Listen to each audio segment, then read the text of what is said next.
Welcome to the Don't Let That Go Over Your Head podcast, starring Q the Boss. Yo. Welcome back to another episode of Don't Let That Go Over Your Head podcast. They call me Q the Boss. Listen, I'm so excited. I got my little bro in the building. My big little bro now. Very special family, amazing person to me in my life. Trillian is in the building. What's up, brother? Listen, this guy is amazing, guys. One of the dopest artists Thank you for having you're me. gonna ever come across, guys. Thank you for having me, bro. Trillian. What's up, brother? It's been a while, man. Yeah, man. I remember Finally here. Listen, I remember the first books and all that. Nah, no cap, bro. But we gonna let them get to know you today, man. Let's do it. What inspired this guy, Trillian? What inspired you? Just always being musically inclined, you know what I'm saying? Playing instruments growing up, drums, saxophone, trumpet, African drums, being in district choruses, NISMA, all state, like just always being musically inclined and surrounded by music kind of just influenced my music journey and just influenced me as an artist and Trillian, you know what I'm saying? I want to get this out the way fast.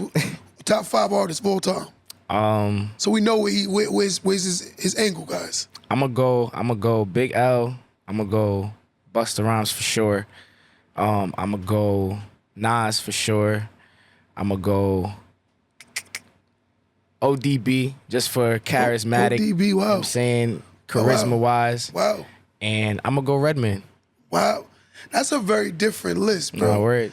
That was a very creative list. Nah, word. I feel like all of those artists in one, like they have their own lane. Energy wise, they bring the energy, you know what I'm saying? Especially ODB and Redman being like, and by the way, that list is no order, you know what I'm saying? That's just my list personally. But I just feel like all of those artists, I definitely was able to grow up, watch, you know what I'm saying? My pop's been around them artists, so I was able to actually just see how they develop, see what type of energy they bring, see how they develop themselves as artists and being in this industry. So, yeah. For those who don't know, who is your father? Busta Rhymes, the legendary dragon himself, man. Wow. Yes, sir. I'm inspired by your music because I've seen the growth. Yes. What would you say was some of the hardest parts of being an artist yourself so far? Definitely, I'll say just trying to embrace the process, Yeah. Embracing the process for a lot of artists is something that they can't do, I feel like, because a lot of people, especially in today's generation, feel like it's a get-rich-quick scheme. Yes. And it definitely takes time. Like, you know what I'm saying? Like, Rome wasn't built in a day. I'm pretty sure you've heard that saying multiple times. So it's the same thing with music. You know what I mean? Like, music takes time, bro. Jay-Z ain't pop until what age? He's Jay-Z took a long time to pop. You know what I'm saying? And when he popped, his career lasted very long. You know what I'm saying? Sometimes the people that do it quick and fast, the longevity is not there. The people that take the time and actually embrace the process and go through those trials and tribulations and go through those steps to really get to where they want to be legendary, those are the people that last. So that's really what I've learned throughout the course of this time and throughout the course of me going through my process of making music and becoming an artist and just curating my lane for myself. So basically, like patience. Yeah, patience is a virtue, man. Patience you catch is a yourself virtue. at times like, why it's not moving fast enough? Why? I just literally went through this, bro. The other day, I'm like, damn, bro. Like, I feel like I'm just running in place, bro, but it's better to move still and still have some type of motion than to just sit still. Yes. You know what I mean? Like, you still got to keep going and still got to keep pushing forward no matter what. You know what really made me really see the vision of you as an artist more? Talk to me. And I'm going to give him his flowers today, TZ. Shout out to my brother, man. TZ, his big brother. Yeah, bro. Give him his flowers. Yes. TZ, he's an amazing brother, bro. Amazing. He be on me, bro. He definitely makes sure I'm on the straight and narrow and keep me focused. So listen, I love it. I love the energy you guys have as a family. Yes. Who would you say, as far as your family, give me top, not even top, just 2 people that have been so inspirational to you growing up as a person? definitely Tazai is 1 and TK is 2. TK, y'all probably don't know too much about him. Shout out to my boy Saudi. But he's a very focused individual, very quiet, very locked in, very serious, you know what I'm saying, individual, especially when it comes to sports, fitness, health-wise, you know what I'm saying? Like, he's very focused on that and just making sure that just becoming a better person for myself, not only for myself, but for my family, you know what I'm saying? Like, he's went through a lot. He's the middle brother. He got the middle child syndrome. So, you know, he done went through the ringer growing up, you know what I'm saying? And so just seeing him develop and turn into the man that he is now and how he's grooming me now and how he's been grooming me growing up, you know what I'm saying? Like, Them two brothers right there. Shout out to y'all brothers. I love y'all. Give me their flowers. Saying I love y'all, bro. Give me their flowers. Word. You hear something? A lot of times people meet me, and I gotta give a little backstory to us. A lot of people meet me and say, "Yo, Q, you're a good businessman," and they don't know that your grandmother played a major part of that. I want you to, so they see it's not created by me. Tell me what you see your grandmother used to do to me on a regular. Bro, man, Q's been cutting my hair since I was in 5th grade, 4th grade. Like, so we've had this relationship for a long time. I'm 24 now. Wow. Feel me? So I was legit. You know what I'm saying? But my grandma, she's super, super serious when it comes to timeliness, time, fashion, being early, being on time. So she would bring us to the barbershop. We used to get cuts every week, every Sunday. Every Sunday morning. Fresh in the morning, like 7 in the morning before he got to the shop. Yes, and yes. if she would get, mind you, we live right around the corner. So At the we're time. beating, you feel me? We're beating you to the shop regardless. Yes. We would beat him to the shop. If we was there before he was there, grandma was giving him 50. What? Q, this is unprofessional. Yes. Why are you Yes. coming late? It's Yes. mind you, it's 7:30. Yes. The sun just getting up. You know what I'm saying? Bro coming in from the club. You know what I'm saying? He Hungover. Word. Hungover. Hungover. You know what I'm saying? Like just doing a whole lot and just seeing what you grew into and seeing what you've turned into just due to my grandmother grooming you in that sense has also motivated me, because it's like, damn, if my grandma has that much power to change somebody's whole lifestyle, Yes, yes. it's like I gotta do my part in growing and developing myself as well. Yes. You know what it is? I got tired of hearing, and it's not professional. Yeah. She would hold it. Professional. It's And I not used to be like- professional. I'm like, Miss Green, I'm gonna be on time. I'm gonna be on time. She's like, I don't care if it's a minute. She used to talk about being there before the time. Yes. And that's one thing I think I had to learn myself. To be early is to be on time. Oh, now we talking. To be on time is to be late. To be late is to have never arrived at all. Oh, give me some. So you see the hard discipline background he comes from. Yes. It only states that the glory will come from where it comes from. The apple don't fall too far from a tree, right? Not at all. It may stray, but it don't fall too far. Not too far. You know, but what else you would say now musically is you're inspired by right now that's going on? I know this sexy drill movement going on right now. How you feel about that movement? I ain't gonna front. Cash and them Slizzies, they got it with that. I ain't gonna lie. They changed and shifted the whole dynamic of music right now. I feel like at a time music was going into people drilling and killing and shooting and spinning blocks, and it's like Yes. we in a time frame where it's like we just want to vibe, we want to dance, we want to bring that good feel music back. You know what I'm Yes, saying? yes. I don't want to be in a club listening to shooting and killing people all No, day. You know what no, I'm saying? no, Like no. we in a spot, you in a section with females. Well, I'm gonna be toting my Hardest finger. music. You know what I'm saying? Like I don't want to do that, bro. You know what I'm saying? So I feel like they definitely shifted the whole dynamic, and I commend them, bro. They definitely brought a whole new breath of fresh air to the industry right now. So I heard a breath of fresh air myself the other day. New record called "Show Me Your Love." yes, featuring Annalie Chopper. My Annalie single's out Chopper. right now. Go grab that. Listen, I'm an older dude. I almost did the hips, low key. Hips. I almost did it. He's hips I was for like, real. yo, He's hips. yo, I ain't gonna lie to you. That record really, really, really, really is fire, bro. Thank you, bro. Appreciate What it. inspired that record? I'm not gonna lie. I made that record in my dorm room at school. Yeah. Yeah, and I go to school. You feel me? I made that in school. So that whole just Philly, Jersey sound, you know what I'm saying? That's where I kind of went to school at, like Oxford, PA, Pennsylvania, Philadelphia, not too far. Shout your university out. We're at Lincoln University of Pennsylvania. There we You know what I'm go. saying? First HBCU, 1854, the first HBCU for sure. Okay. First degree grant to HBCU. We actually was the first college and university to actually grant degrees to black people. Yes. And African Americans. Yes. So shout out to my university. Shout out to my school. I love y'all. But I made that song in my dorm room, and you know, I just was inspired around just what I was hearing at Yes, parties. yes, yes. A lot of like the hip shaking music, a Yes. lot of the dancing, and just the TikTok sounding music. You know what I'm Yes. saying? And I was like, you know what? Let me try and make something that curates to that sound and that dynamic of what's going on right now. You know what I'm saying? And Yes. at the time, the Philly Goats was going crazy when I made this song. Like Dice and Spence and all them TikTok kids like Miz and all of them, like they started to really create a buzz for themselves. So I'm like, all right, clearly sexy drill and Jersey sound and just dancing for good vibe, good feel music is what's going on right now. So let me try and curate something that's surrounded by that. And not even just surrounded by that. I also wanted to just kind of get out of the lane that I was in before. You know what I'm saying? Like I feel like I was definitely on some like super duper like rap stuff at a point in time. You know what I'm saying? So I'm like, let me try and make some good feel music and see where it go. Yeah. Made the song, sent it to my pops. My pops like, nah, we need somebody on this. I might get Anna Lee on it. Anna Lee been moving and shaking. You know what I'm saying? Like Fashion Week, Paris Fashion Week, getting awards, getting nominated. Like he's been moving and shaking and doing what he do. And the craziest thing is he's younger than me.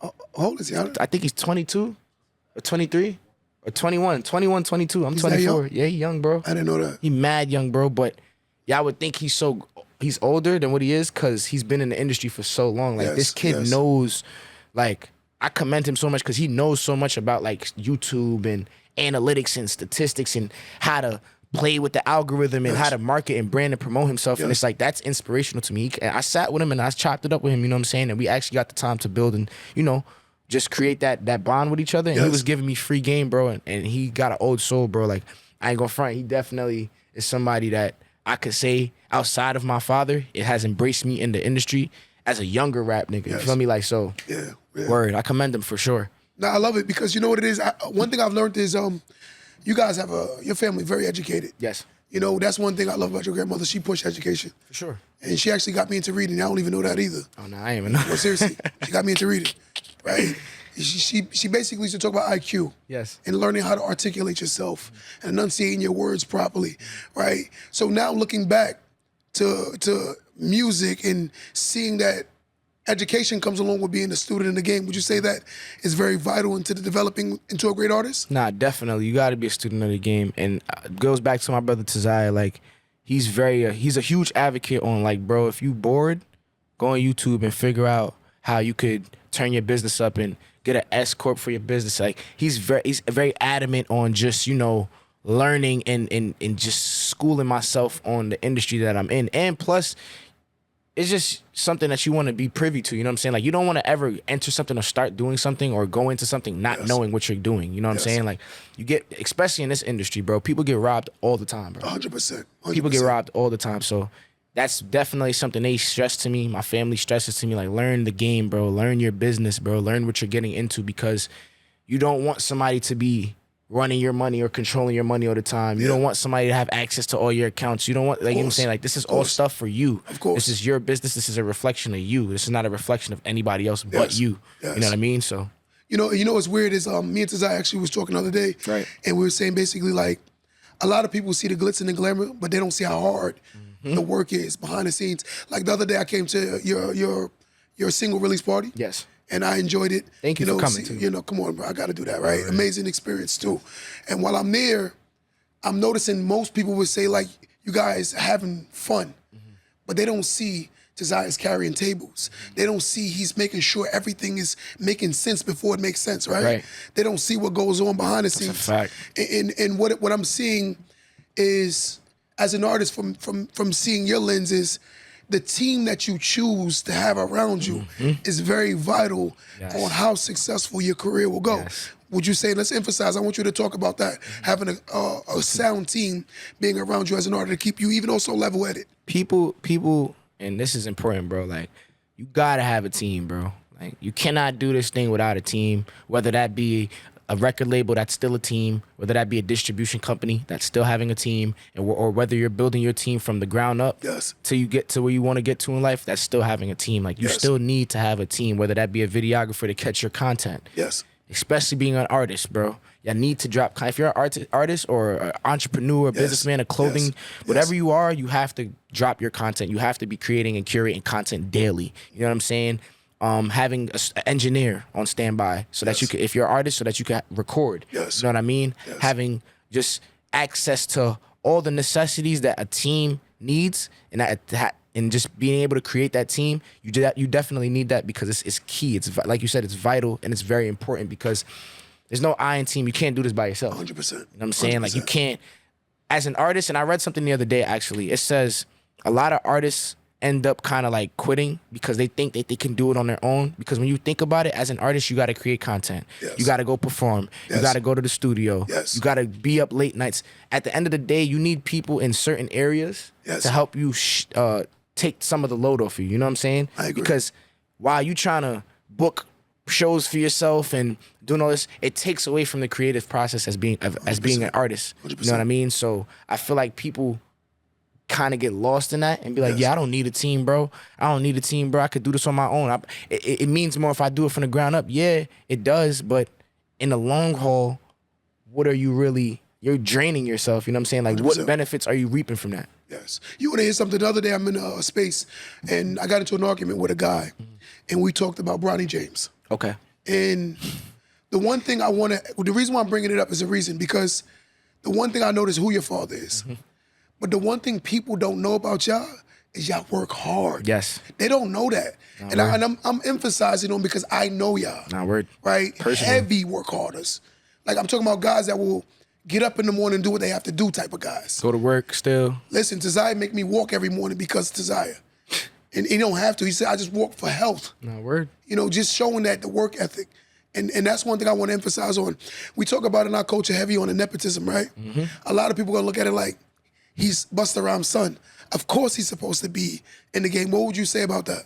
I feel like people think that we're supposed to be entitled and we're owed certain things. And to be honest, our dad don't owe us nothing. Yes. Did his job.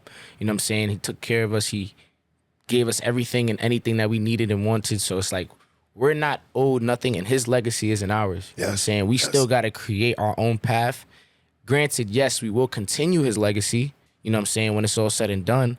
But he did his own 30 plus years in the industry himself. Yes. We ain't have no play in that, no part in that. So who are we to feel entitled to what he's built and what he's created? I love that. You know what I'm saying? So that's kind of the mindset I think we walk with every day. And just we keep that in mind all the time, because it's like at the end of the day, just the same way this music thing could get swiped from me, it could get swiped from him. You know what I'm saying? And the way that if we think that we're so entitled to what he, you know what I'm saying, like that kind of just throws us off of our pivot. So we try to just keep ourselves in a tunnel vision mode. You know what I'm saying? We try to help out as best as we can and while continuing the legacy. I want a 5 for 5. First is 5 things that your dad taught you as an artist. Okay. First thing, it don't matter where the bread is at or where the opportunity is at. If you want it, you're going to go get it. So it could be in the Sahara Desert. Figure out a way to go get there. That's 1.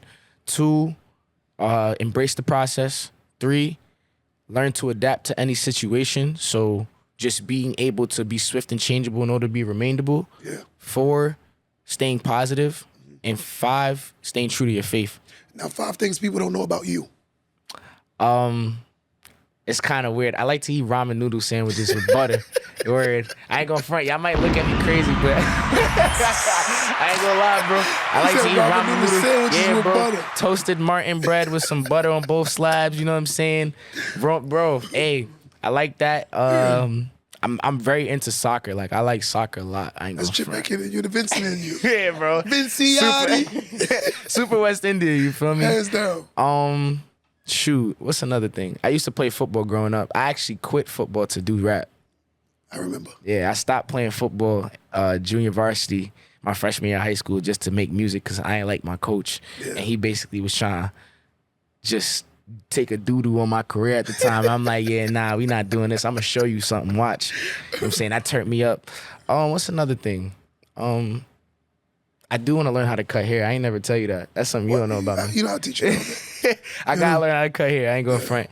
And one more thing, I like comic books. I'm a nerd for comic books. For like, you know what I'm saying, cartoons. I'm a cartoon fanatic. Boondocks.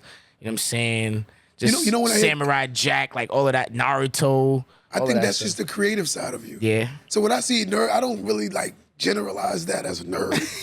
I see it more like just art now. It took me a while to understand that. Nah, word. So, you know, I'm going with what I learned recently.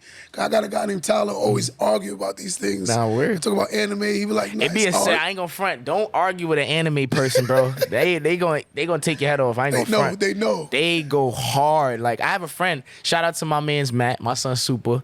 He is a Dragon Ball Z fanatic. You can't tell him nothing about Dragon Ball Z. Nothing. You try to argue with him, he gonna pull up every factual evidence that he got. Like he got the notes. Nah, I'm playing. He ain't got no notes. He know his facts though. He know his facts though for sure. So I want to ask you a question. Now going back to the beginning of your very, very first rap you ever wrote. Yes. If you could have this discussion with yourself, then today, what would you say to yourself? It's crazy because I never wrote my first rap. Takai did. He wrote it for you? Yeah, he wrote my first rap. and I performed it at my mom's store, Boutique. So he deserves some royalties. Yeah, my boy, my boy TK got it. I got a check for you when we go up, bro. But nah, TK wrote my first rap. But what I would tell myself is never stop investing in your pen. Okay. I mean, even still till now, like I've been freestyling for like the past, like I say 3 years now, probably since COVID. That's when I kind of like started like really freestyling, just going in the studio with no notepad. But always just remember your roots, remember where you come from. Yes. You know what I'm saying? Because you ain't start off freestyling. Yes. You ain't, you know what I'm saying? You iron sharpens iron, steel sharpens steel. So just always invest in your pen, always go back to that notepad, you know what I'm saying? Yeah. We got to acknowledge that your father by far is one of the greatest lyricists of all time. For sure. No, let me take that back. Not just lyricist, he's one of the greatest creative geniuses ever. Yes. Right? Super pioneer to the industry. Hands down. Hands down. Super. I think him, and I would give Lil Wayne. Missy got to be in Missy that there conversation too. Facts. I'm tweaking. You know, everything, That's bro. a Fendi. Everything, bro. That's a Fendi. Like so, when I see your father and the creative lyricism and the genius he is, you know that's some big britches to fill, baby. You know what I like? You be like, cause I'm a bust ya. Hey, pressure make diamonds, bro. So it's like, I feel like the pressure that people think that I'm feeling, it's really not bad pressure. Like, I embrace it. You know what I mean? Yes. Because at the end of the day, like when we in the studio, me and him be going tit for tat. You know what I'm saying? Especially when we making a song. Like, my dad knows he can't come crazy. Like, he can't come too easy to, like, you know what I'm saying? And I know that I got to come correct. So it's like, it just be a friendly competition and a fatherly and son competition that I love.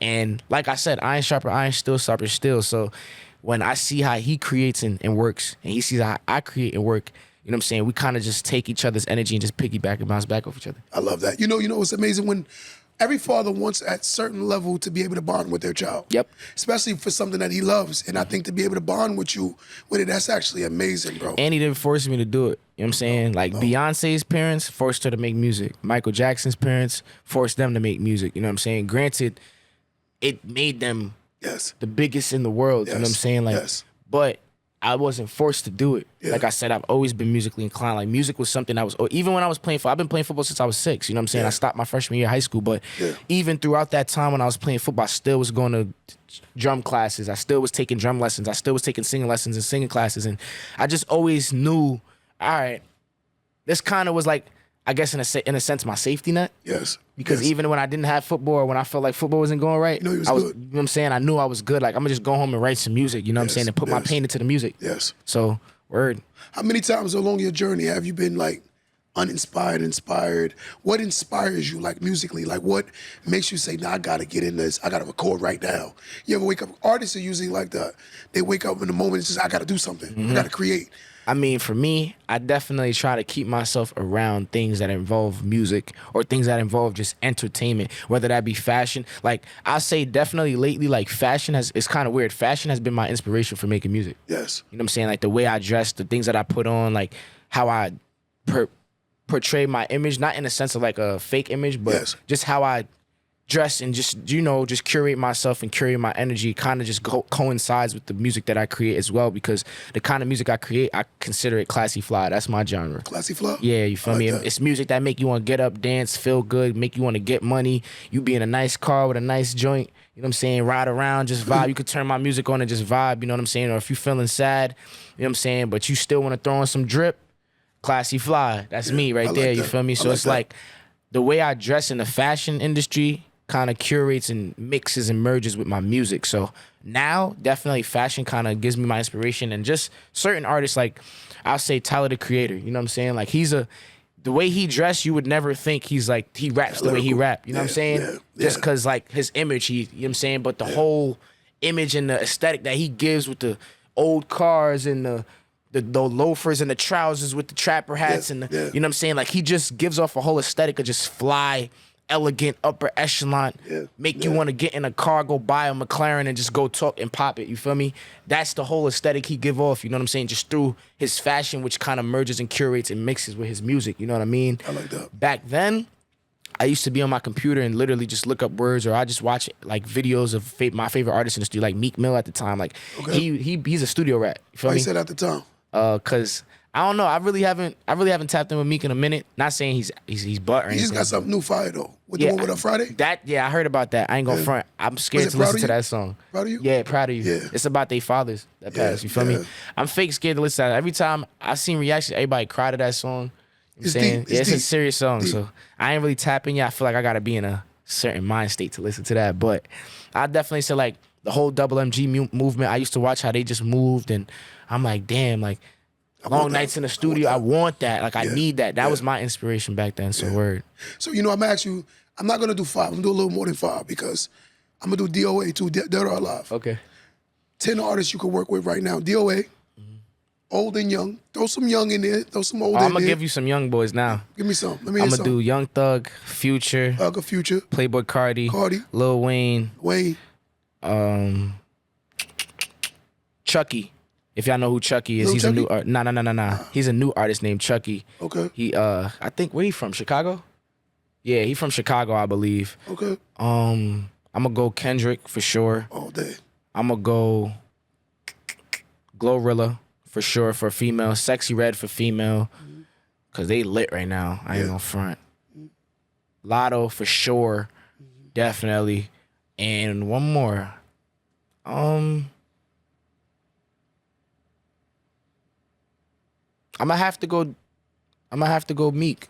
Facts. Or Friday. It interchanges. I ain't gonna front. Friday or Meek. Yo, there's a guy that we both know, mutual friend, Blackway. Yes. I wanted to do a reaction before I heard the video with him and your father. Yo, I'm not gonna front. That song tough. I didn't even know they did a song when I seen that, bro. Huh? What? Nah. Yeah. No? Nah, we don't.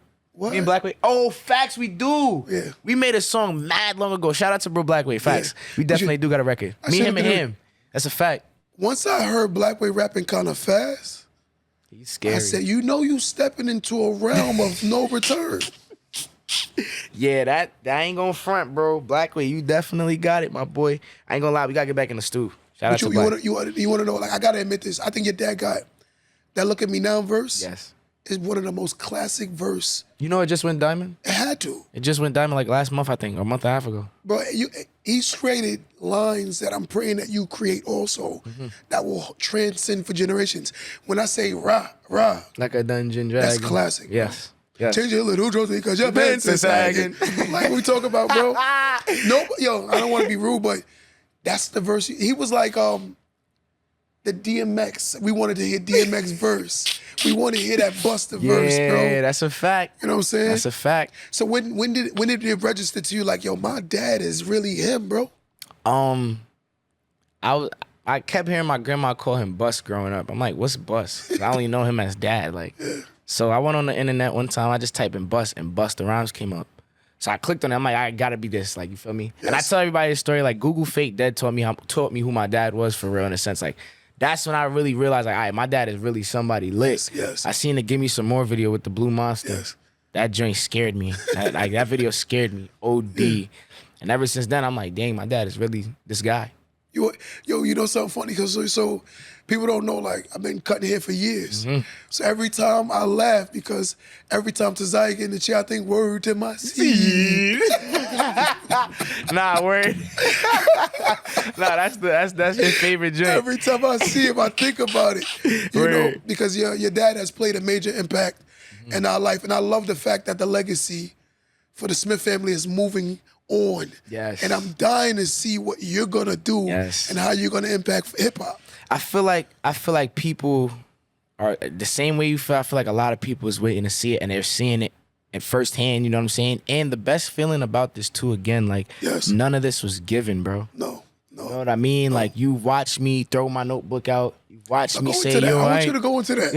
Bro, you know what I'm saying? Like I done ripped up my notebook, threw it out. I done quit mad times. I done took breaks. I done, again, like this is, again, like all of this stuff is a part of the journey and the process. Like I could sit here and say like, yo, don't think what y'all seeing now is what I just started. Like I'm just an overnight sensation. No, bro. Like I've been rapping for over like 10 years now. Yes. A little over 10 years, bro. You feel me? Like I started rapping at the age of 6. You know what I mean? And I took it serious. And at the age of like 13, bro, I'm 24 now. You know what I'm saying? And I'm still not even where I want to be yet. You know what I'm saying? I still got a lot more work to do, and I'm humble about it. And I'm embracing the process. I'm thankful and grateful for every opportunity that has been given to me thus far. You feel me? Because a lot, like I said, this is not promised, bro. Nothing is promised to us. Tomorrow, another second is not promised, bro. So I try and do what I can do in 24 hours in the time that I'm given, because again, it's not promised. And I'm just thankful, humbly, and just I'm ready to see what's to come. Really. You know, a lot of people don't know that you definitely believe in the higher power. Yes. And that's one thing I love about your family. You know, heavy on the higher power. You know, and that's one thing we always got to make sure that we know who's leading us, right? Let your fear be bigger than your faith. It's actually tatted on my leg, no cap. Wow. Let your fear be bigger than your faith, bro. You feel me? Wow.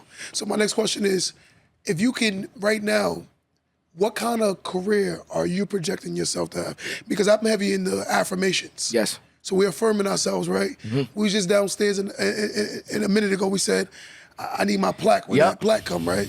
Getting that plaque to we you know it's coming. Personally, it's coming soon, bro. I'm telling you, I feel it in my bones. This is the one. The Show Me Your Love is the one. I'm telling you, bro. Like the feedback I've been getting, it's going to get just the same way. Look at Me Now just went diamond, and that song dropped when, like, 2011. We in 2025, bro. It just went diamond. Fast. You feel me? Time go fast. But whether it's 2011, it's around that time. Yeah, it's around that time. But just even when my dad told me, like, I forgot where we was at. He literally was like, yo, bro, Look at Me Now just went diamond. Literally. Oh, facts. We was at my video shoot. He literally was like, yo, the video. Oh, Get In Your Job video shoot, right? 10 p.m. Facts. The third remix that we did, 10 p.m. Honey Baby, Connie Diamond, 10 p.m. Miami remix. Go get that. But that third remix we did in that video we shot, he went to the bathroom, came back out. He was like, yo, bro, Look at Me Now just went diamond randomly. Wow. And I'm like, dang, after all of these years, finally, bro. And sometimes certain things take time, you know what I'm saying? But you got to be willing to embrace that process. You know what I'm saying? You got to be willing to just trust God, trust the Lord, trust your higher power. You feel me? Like, you got to be willing to do that. You know what I'm saying? Because it's going to come when it come. And when it come, I'm hand delivering it to you personally. You ever seen the video where the guy is like chipping at the wall? Yep. And then he stops right before he get the diamond? Yep. And that's what I think a lot of people do. They get very discouraged. Yes, because you got to remember, and me and your brother talked about this the other day, when going to a new level, you have to make yourself very uncomfortable. And the reason why you're content where you are is because of comfort. Yep. And as you start elevating, it comes with another level of comfort that you have to break past again. So most people, they second guess themselves because you have to affirm yourself that you're worthy and deserving of the next level. Yep. So I'm pretty sure as an artist, and coming from raps, we would say royalty. I know you have to keep affirming yourself, like, I deserve this, and I'm gonna work hard for this. And that's I think that's my biggest thing too, because I be having some days where it's like, I be feeling like, damn, I might not be able to fill these shoes, or I might not be able to continue the legacy the way he did for another 30 years, but I can't tell myself that, because I got to daily affirm myself that I am, this is my, I got to start walking in my purpose. Yes. You know what I'm saying? I got to start embracing what God has granted and given me, the talent that he's given. Because a lot of people, talent isn't a thing no more. It's all a numbers game now. It's all the algorithm game, all the numbers thing. Like, if your numbers ain't right, they ain't messing with you. You could be the craziest lyricist, the craziest they not jacking you if your numbers ain't right. And I've been in certain rooms and certain record label meetings, and the first questions they ask me is, how many followers you got on Instagram? Of course. How many streams are you getting? They not asking me to spit no freestyle. You remember how Bobby Shmurda, you feel me? Remember how Bobby Shmurda went on the table and jumped on the table before he went to jail and was performing? They don't do that no more. You know what I'm saying? Like, they don't care to see How much what money can you make me? Word. Like, it's a business. Cash cow. It's a business at the end of the day. So it's like, you gotta daily affirm yourself to let yourself know, like, yo, I'm here for a reason, and there's a reason why I'm here. There's a reason why Allah keeps putting these opportunities in my face. There's a reason why I'm transcending the way I'm transcending in life. You know what I'm saying? So I just gotta embrace it a little more and just be thankful, like I said. You know, Jay-Z said a lot, I am the Mike Jordan of recorded. I think Busta Rhymes has to be LeBron James of recorded. Telling you, bro. 30 plus years, still going. Yep. And still sound good. Still sound amazing. Like, it's crazy when you think about it. Still sound good. Still sound like it's the first recording he ever dropped. Like, it don't sound no different. But if you could compare your career to an NBA player, who would it be? I ain't gonna front. I feel like I'm John Morant right now. I'm a young gunner. Don't don't lose no endorsements to crash it out, though. I feel like I'm John right now. I ain't gonna crash out though, trust.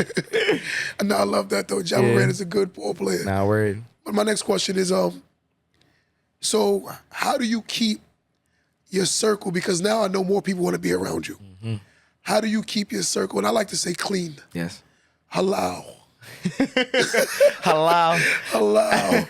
How do you keep your circle clean? Honestly, bro, I grew up in a small, you grew up in Long Island, Baldwin, you know what I'm saying? So I grew up in a small neighborhood where it wasn't like I was around mad distractions, you know what I'm saying? I went to elementary school with the same people I went to middle school with, and the same people I went to elementary school and middle school with, I went to the same high school with, you know what I'm saying? So it's like a lot of my friends, a lot of the people that surround me, even Taziah's friends, you know what I'm saying? My brother TZ, like, they watched me grow up, you know what I'm saying? Agreed. So now we're all a team. You know what I'm saying? We all work together still, and they just kind of remind me and reassure me every day, like, bro, stay focused, bro. Like, friends is going to come and go.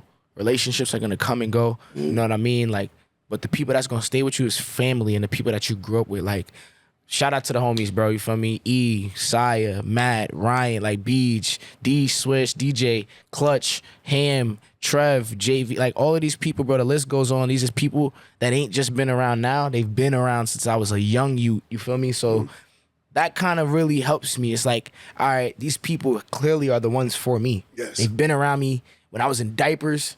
They've been around me when I was broke.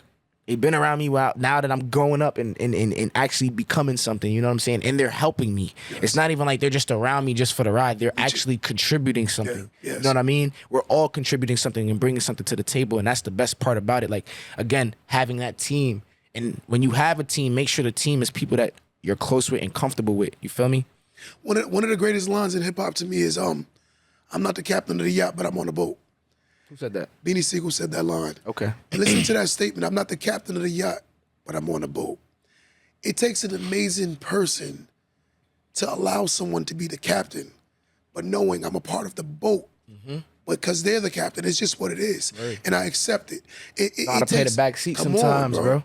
And I'm not gonna front. Me and my man's, shout out my man's TJ Brown, you know what I'm saying? That's another artist. Yes. And that's another brother of mine that I'm really close with.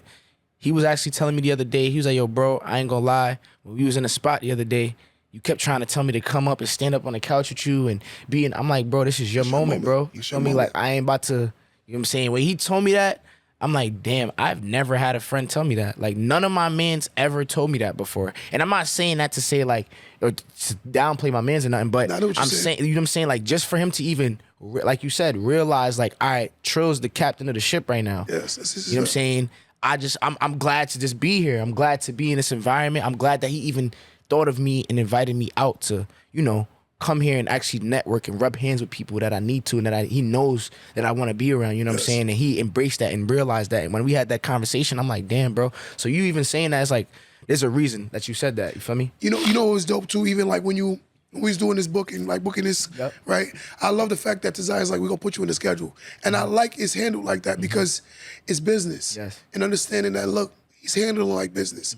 So to me personally, I think that's amazing that you have people around you. You know, we got a personal rapport, but it's deeper than a personal rapport. It's still business and first.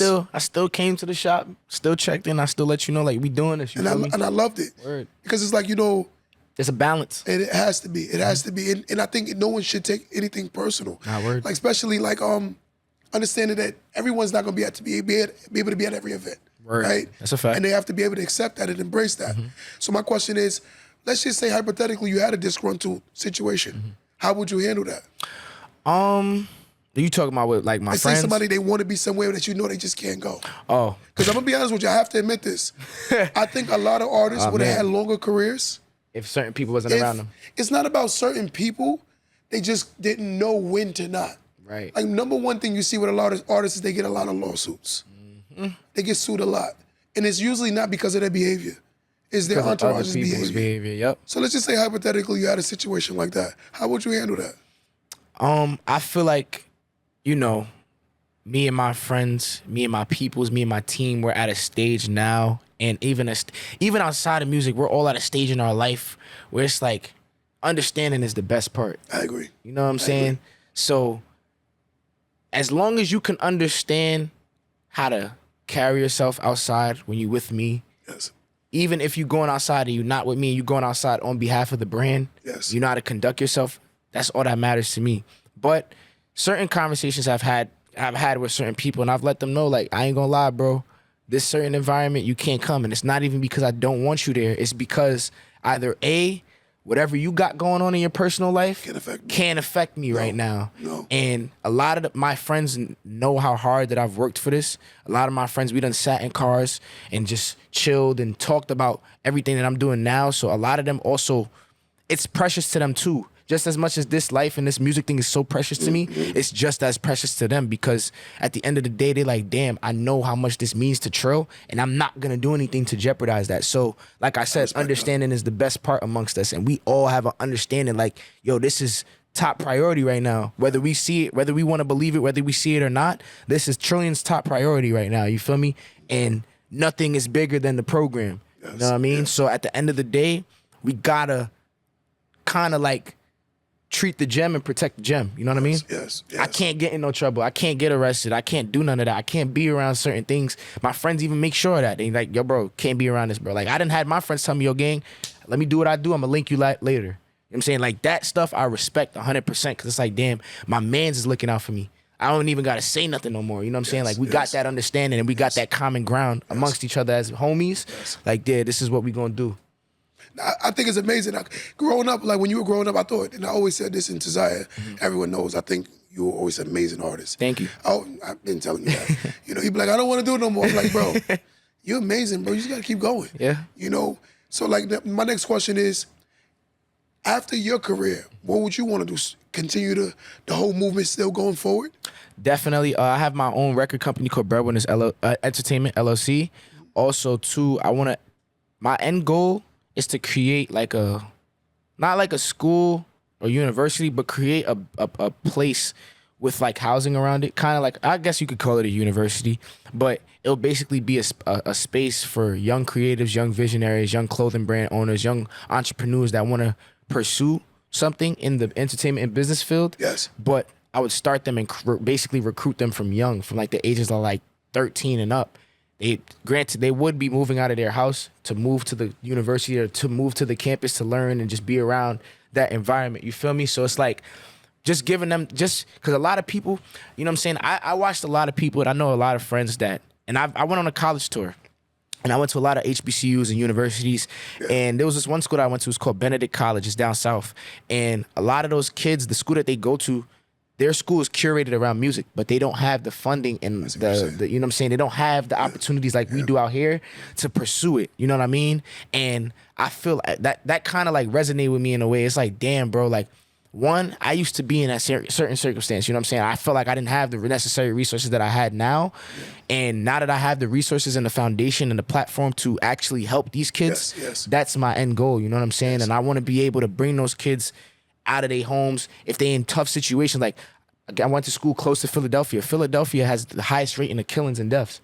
You know what I'm saying? Like, you know what I'm saying? So it's like that whole environment of people that, you know, want to make music or want to start a clothing brand or want to make it out the hood. So a lot of them get stuck there. You know what I'm saying? And it's a select few people that make it out. Beanie Siegel, Meek Mill. Like, it's a very select few people that Gilly, you know what I'm saying? Wallow. I actually went to school with his daughter, you know what I'm saying? So it's like, I know, like, you know, I've seen him. I've met him personally, shook hands with bro. And it's like, just seeing all of that, it's like, dang, it resonates with me a different way. And it's like, I feel like that's where I come into play in terms of the youth. You know what I'm saying? I'm in a fraternity, Cap Alpha Psi Fraternity Incorporated. You know what I'm saying? We also we aspire service in the public's interest, so we're very heavy on community service and just honorable achievement in every field of human endeavor, you know what I'm saying? So I just want to be able to give back after this music thing is all said and done. I want to be able to give back and give people the opportunity to become something when they feel like they can't. And give them that platform and give them that space to create, you know what I'm saying, and get away from their hood and get away from the negative stuff that they got going on and be around same like-minded individuals, you know what I'm saying? Because that's what we do. That's what we're supposed to do as black men at the end of the day, you know what I'm saying? I feel like our culture and our community, we so competitive with each other.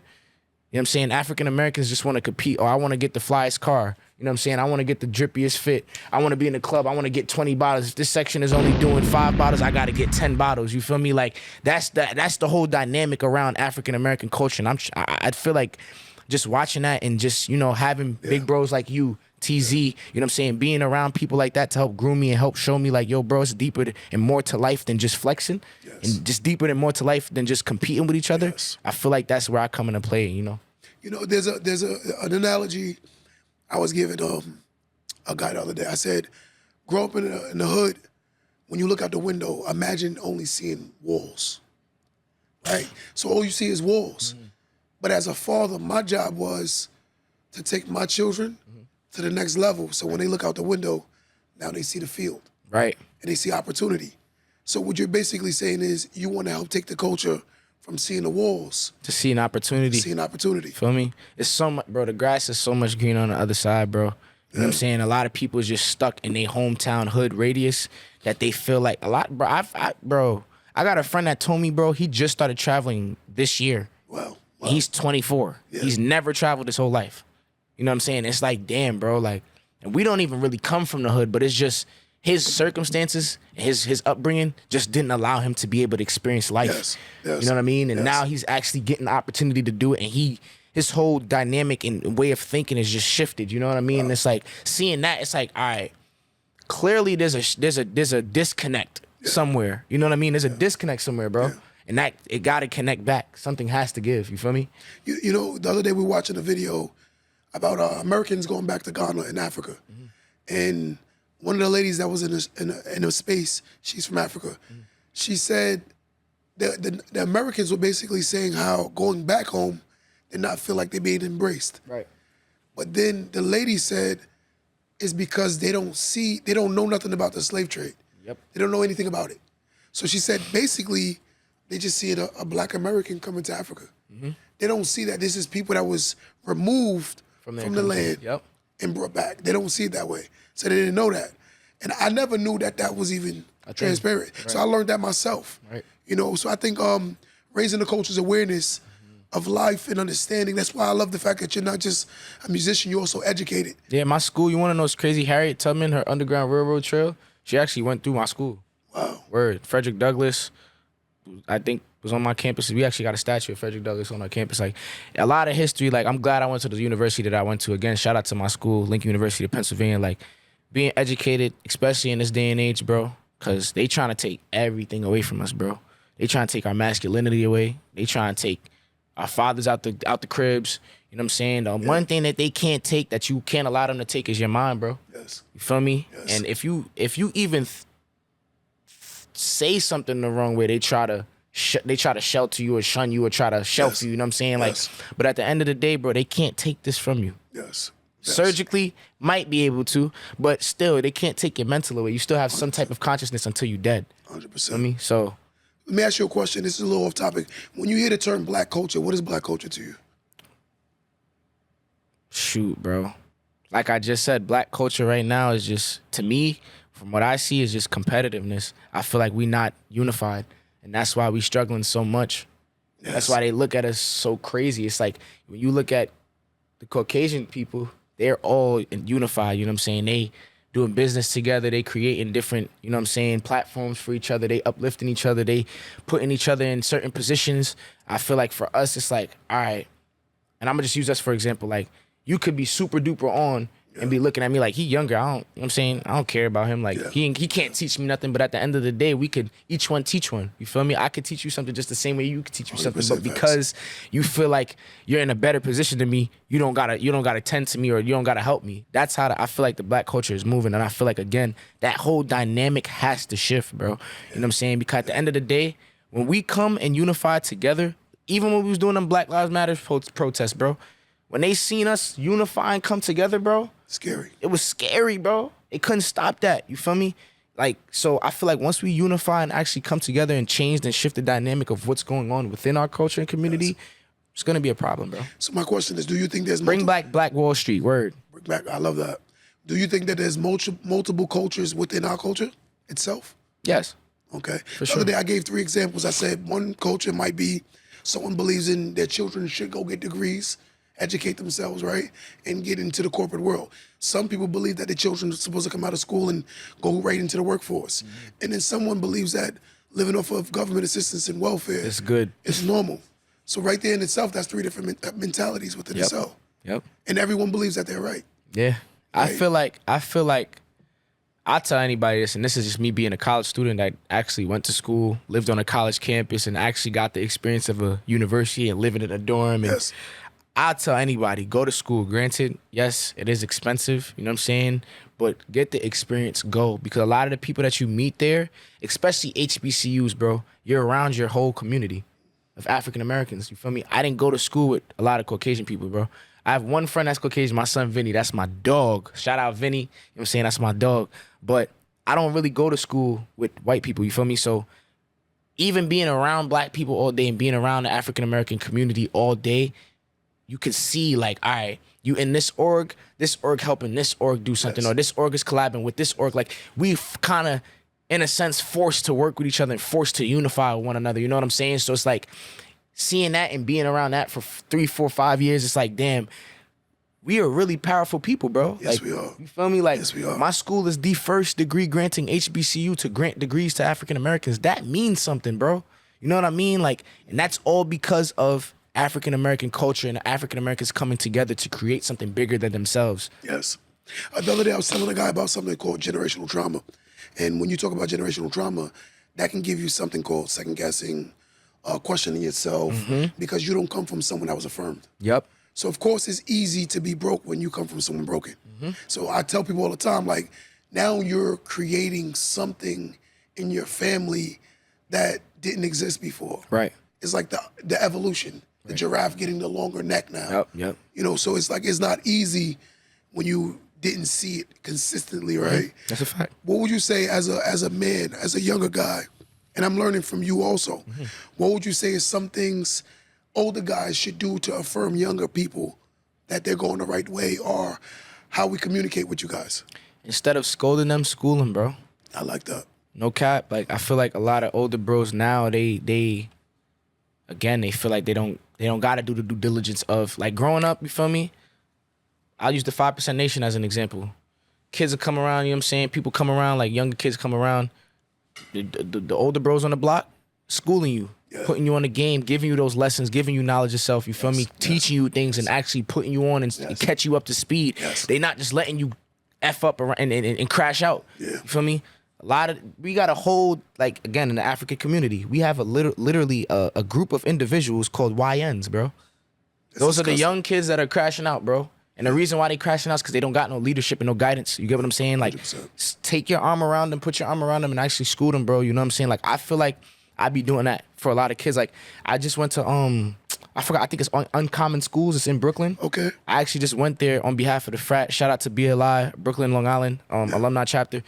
They actually invited me to come read to students, and there was a group of kids that they had called out. They were fifth through, I think, 7th grade kids, and it was like 5 of them. So it was like varied. Some of them was in 6th grade, one of them was in 7th, one of them was in 5th. But the reason why he called them out of class is because those were the kids that were misbehaving, having behavior issues, you know what I'm saying? And they just needed some type of guidance and needed somebody to talk to. So they seen that we came up there. They literally put us in the lunchroom. We read a story with them. We talked to them. We asked them, like, yo, why are you acting out? I literally asked them straight out. I said, why are you acting out? And one of the kids said, bro, I'm an only child. You know what I'm saying? I feel like, and my parents don't really be home like that. You know what I'm saying? Like, he's basically raising himself at such a young age. And it's like, hearing that, it's like, damn, bro, like, that's kind of crazy. Granted, we don't know his family circumstance. We don't know what his parents got to do to make money and keep the house going. But just him feeling like his parents and his people's not tending to him is creating him and causing him to act out. You know what I mean? And seeing all of those problems, it's like, all right, bro, where do we as older bros and not old heads, but as OGs, you know what I'm saying, and young adults, where do we come into factor? How can we fix this? You know what I mean? And how can we change the dynamic of these kids' thought process? I agree 100%. You know something, one thing as now being the older guy and dealing with a lot of youth, I've always tried to affirm my young men they were going the right way, because I realized the same way a woman needs affirmations from a woman that she's going reassurance to womanhood, I had to do the same thing with a lot of young guys. And I realized that a lot of them, insecurity is real when you're especially younger. I see it even with some older people. They're very insecure. You know, how do you build this level of confidence where you feel like you can even go on a stage with 30,000, 100,000 people and perform, that takes strength, courage. I'm gonna give you a quick scenario. One time, I was speaking, and everybody in the institution I was at had degrees. I'm the only one that did it. Right. And I was headlining keynote speaker. That's crazy. And I'm gonna tell you something funny. me I was scared to death. Word? After everyone spoke, it was a moment where I kept hearing their educational level. Right. It kind of made me, want to dim my light. Insecure, yeah. I was very insecure. A little insecure. And then afterwards, I had to call one of my guys, and I said, "Yo, I don't know if I want to speak." Oh wow. He said, "What do you mean?" I said, "Bro, I'm nervous." He said, "You nervous? The motivator is the." I'm like, "Yeah." And he was like, "Yo, bro, you wouldn't be there if you don't belong there." He said, "Most of the people that's in that room gonna wonder how the hell you got there without that, and that you're gonna be an inspiration to a lot of people." Right. And that affirmation gave me the strength. And I think and the reason why I'm saying this story is I feel like a lot of those young men that we're talking about, a lot of people not pouring into them enough when it's building their self-confidence. They trying to find it, and when they feel like they can't find it, it just makes them, it just dims their light even more. It's like, damn, I'm already insecure. I don't have nobody really telling me or reassuring me that I'm going the right way or doing the right thing, you know what I'm saying? And I'm gonna be honest, bro, sometimes you don't always need that reassurance, bro, because at the end of the day, if opportunities are presenting itself, that's enough reassurance right there to let you know that you're going in the right direction. Don't go backwards, you feel me? Like, the same thing, I had this conversation with my pops literally last night. He was like, bro, the reason why you even want to continue doing this music thing is because you're seeing the benefits of it. You're seeing the opportunities. You're creating a lane for yourself. And it's like, he's 100,000% right. Yes. Because I'm going to tell you this now. If I wasn't seeing the benefits, I probably would be on some insecure, dim my light, feeling like I don't deserve this, going back and backtracking. You feel me? But I'll say for me, just building my confidence, I had to have a lot of conversations with myself in the mirror. Yes. I had to go through a lot. You know what I'm saying? I had to break myself down and build myself up. I had to humble myself. Yes. You know what I'm saying? I felt like at a time I was older than what I was. Yes. And age don't make you grown. No. Age is just a number. Until you can actually physically take care of yourself and actually do for yourself and fend for yourself, that's when you can consider yourself grown. And I'm not gonna sit here and say that I'm a little kid or a little boy. I get what you're saying. But you know what I'm saying? At the end of the day, I feel like, especially in the black community, once we turn 16, 17, 18, we feel like we grown. Yes. And we could do whatever we want. We could, Yes. you know what I'm saying? And that's not the facts. That's not the case, you know what I'm saying? And we gotta have those older bros and those older people around us to reassure us and reaffirm us like, yo, granted, you are a young adult. Yes, you're going in the right direction, but you also still need the guidance of a older bro. I agree. Feel me? I agree. So basically, we say that the one thing I think me and your brother talk about a lot is mentorship. Yes. And I think that's what a lot of people need. I was a mentee growing up. See, I got a lot of mentees. And for me, it's humble to even have people look at me like that. Nah, you was one of my mentors, bro. But that's you why. saying, like, no cap. But I gotta say this, and I'm gonna be honest. That's why I never wanted to get left off bad and bougie. Because, look, a lot of y'all was coming up, and I'm like, hold up. I'm like, yo, somebody about to graduate this school, and he about to get this degree over here. Yeah, bro. I'm like, he graduated from Quinnipiac. Yeah, bro. TK Pace University. I gotta tighten up, baby. You know, I don't want to get left off bad and bougie, That's baby. a fact. That's a fact. You know, but now with music, give me some of your goals, right? Say accolades. I know you want a platinum. Yeah, I diamond. definitely want a platinum and diamond record. But for starters, like for short term, I definitely want to get my first gold record. Like if I could get a gold record, I know I could get a platinum record. If I get a platinum, I know I can get a diamond. You feel me? It's stages and levels, you know what I'm saying? So I definitely, for short term, I want to get a gold record. Long term, I definitely want to get a diamond. You feel me? It's levels to this, you feel me? Gotta embrace that process and enjoy the grind. Secondly, my biggest thing is inspiration. I just want to use my words and use my music and my platform to inspire others, bro. You know what I'm saying? Like, I'm not perfect. And I want people to see my imperfections, bro. You know what I'm saying? Like, everything that glitter ain't gold, bro. You know what I mean? So everybody portrays this image on the gram like they getting money and they so rich and this, that, and the third. And they was never. I was like, you know what I'm saying? But then when you see certain people, it's like, you was this way on the gram. I see you in real life. Something ain't adding up. You feel me? Like, word, bro. And a lot of people that know me, that have known me since I was little and met me since I was little, even up until now, they know, like, I'm a genuine, down-to-earth, humble kid. Like, I never popped it. I agree. I never was on no... I have my days, you feel me? When I feel like, you know what I'm saying? But again, that's all just me reassuring myself and letting myself know, like, all right, I'm doing the right thing, you know what I'm saying? So I just want to be able to inspire with my words and my platform and get my own record and plaque someday. Wow, I love that. I Thank love you. that. You know, I want you as a younger guy to give me something outside of just. I like what you said earlier when you said, "Don't talk at like basically don't talk at me, talk to me, like understand me, learn me." Right. Right. So now me talking to my son, and I'm learning him. He's around your age now, and I'm talking to him, and it's like, how can you make a younger or get a guy comfortable enough where he's willing to talk? I'll say this, and again, I had this conversation with my pops, bro. You know what I'm saying?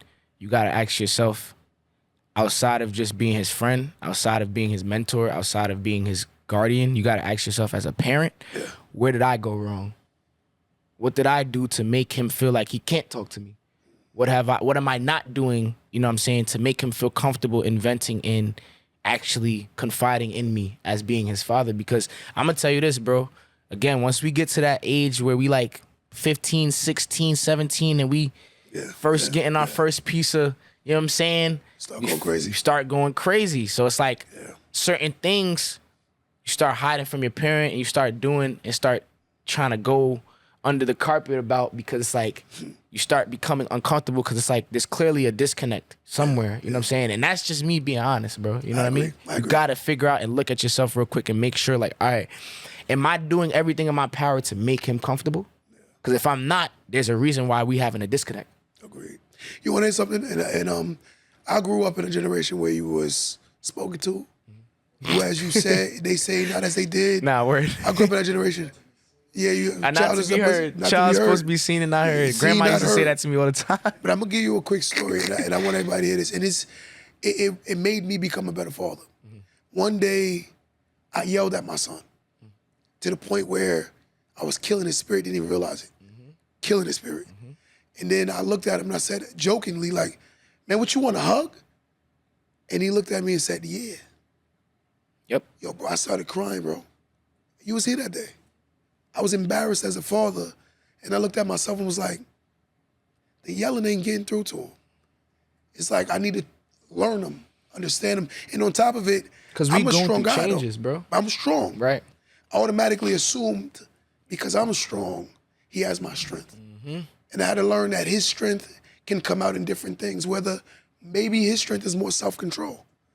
My strength is more like, it is what it is. You got to understand, too, like, sorry to cut you off, Not good. the way you was raised and the things that you had to go through. Yeah.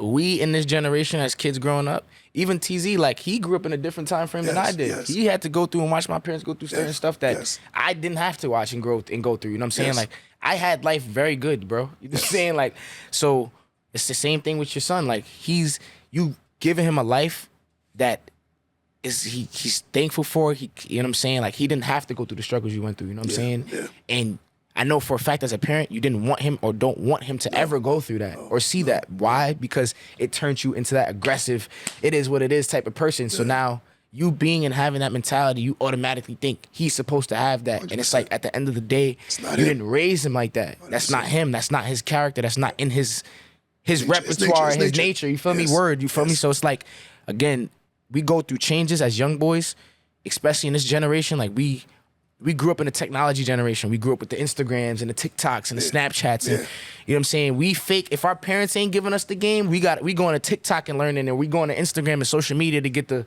facts and get the information. You feel me? So it's like having that connect, that tight-knit bond, and understanding your child, and really, you got to grow with him too. You know what I'm saying? 100%. You got to grow with him too. 100%. I like that. You know, moving forward now is like I'm more understanding, and I'm more patient. As y'all can see now, I'm more laid back, way more reserved. You know, I Q used to be a hot, y'all. Yeah.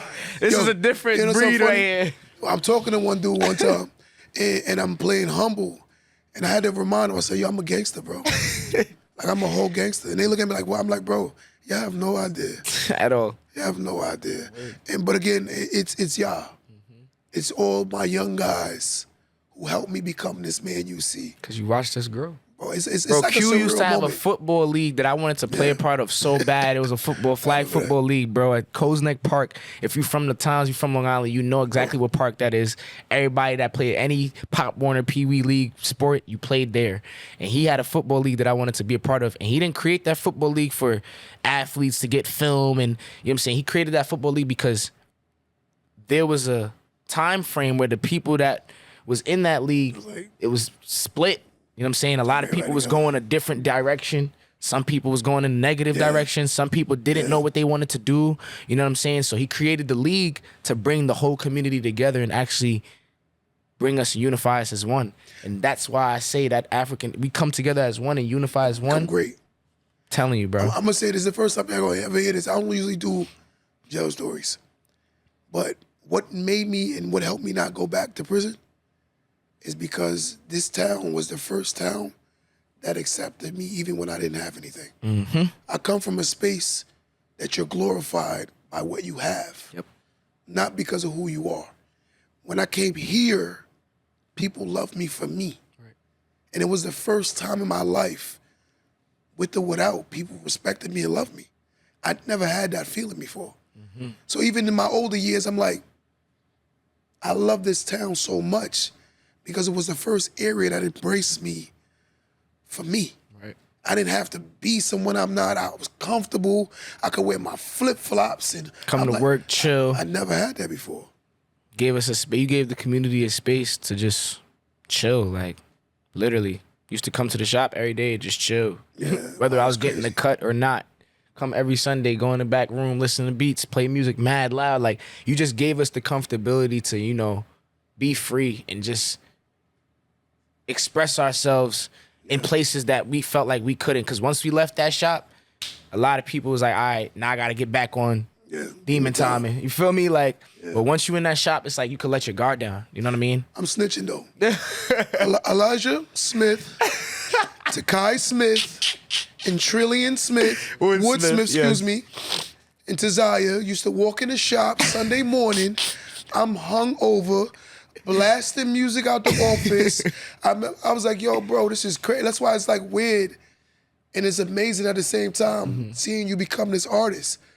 Because I seen the whole story. Nah, word, bro. I remember, yo, crying when I don't want to rap. Nah, word. I'm done. Quit. And I'm like, why? He's like, they're not hearing me. They're not listening to me. Sound just I'm like, Trill, it takes time.